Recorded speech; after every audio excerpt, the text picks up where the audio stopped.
Today's technology seems to be developing faster than we can follow. Consumers seem to be eating up the new trends and gadgets as fast as they are produced. What do these trends prognosticate about our future in education? What will be the impact, say, 10 years from now? Is it just the technology, or are there other factors involved? Today, I'm going to look at these questions as I try to make some future predictions for education technology.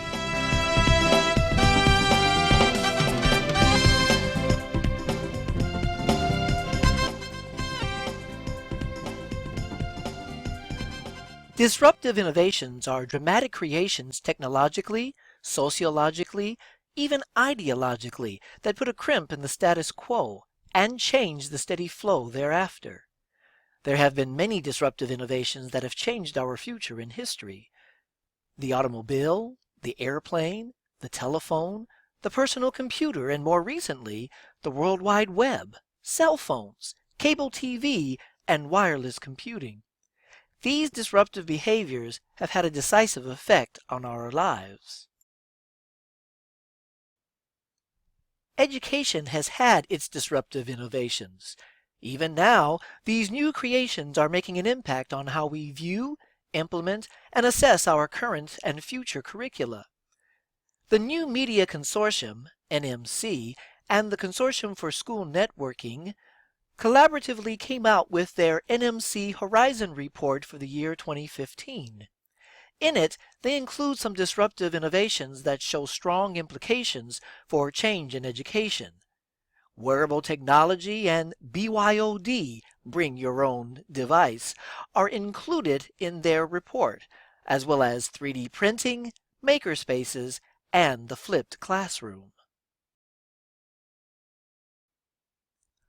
Other catalysts include the influence of social media in the educational environment, the emphasis on STEM, its arts and creativity incarnation, STEAM education, and robotics, and video drone technology and use. All of these may set the standard as normal components of education technology by the year 2027. Already, assistive technology has become standard considerations for special needs students. However, assistive tools are becoming ubiquitous support for all learners. Accessibility apps like speech-to-text such as SpeakQ7, Dragon, and voice typing, apps for the iPad, Google Multimedia, smartphones, Chromebooks are available to all students, as well as special needs students who have access to special augmentative devices. I believe that assistive tools in 2027 will be what pen and pencil was for the 20th century. I predict all students will have some kind of personal device or devices that will access various technologies, including cloud, Bluetooth, as well as web applications. Augmentative will just be a simple patch to what already exists. Mechanical adaptations will still be incorporated as needed. Stakeholders and governances, such as school districts, communities of parents and businesses, administrators and teachers, can interfere with the adoption of current technologies. George Jones and his Barriers to Education Technology, a featured article on the Edudemic website on March 27, 2017, suggests that these stakeholders and governances will be the very barriers that curb the growth of education technology. Issues of cost, training, bureaucracy, and just resistance to change will hold the reins tight on technology access and use. Working in a lower socioeconomic area of my school district has shown me that the digital divide of the earlier millennium is still very much alive and active. Either BYOD will create further division between the haves and the have-less, or it will be the spark that leverages access and use, availability, for all students regardless of social and economic constraints.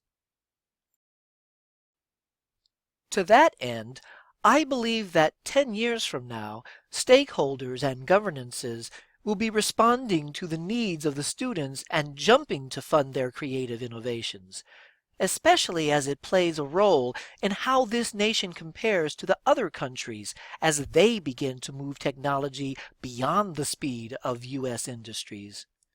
However, having a vested interest in academia financially will circumvent a completely online education program, especially at the preschool and elementary levels.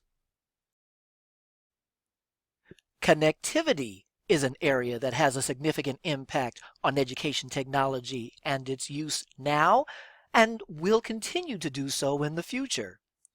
Ryan Tracy, 2010, in his August 5th Newsweek online tech and science post, "How Fast Will Your Internet Be in 2020?"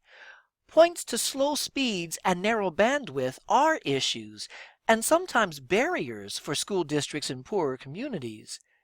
Internet access oftentimes does not exist outside of the school proper for some families. Tracy, 2010, reported that average speeds of network access were 10 megabits per second. However, cable networks' improved hardware, such as Fios, has improved speed. I know that my connection speed, according to the speedtest.net recently, was 30 megabits per second for download and about 12 megabits per second for upload speed. And that was with 3 smartphones and 2 laptops connected. One laptop was streaming music at the same time while the other was streaming a movie. Social networking, both for entertainment and business, continue to demand increased network speed and bandwidth for day-to-day operations. While there are some physical limitations to speed, lower limits are arbitrarily set. 10 years from now, however, I believe speeds of 200 gigabits per second or better will be the standard. This will certainly make global collaboration in real time not only possible, but the expected. By then, district infrastructure will be well in place to accommodate these capabilities.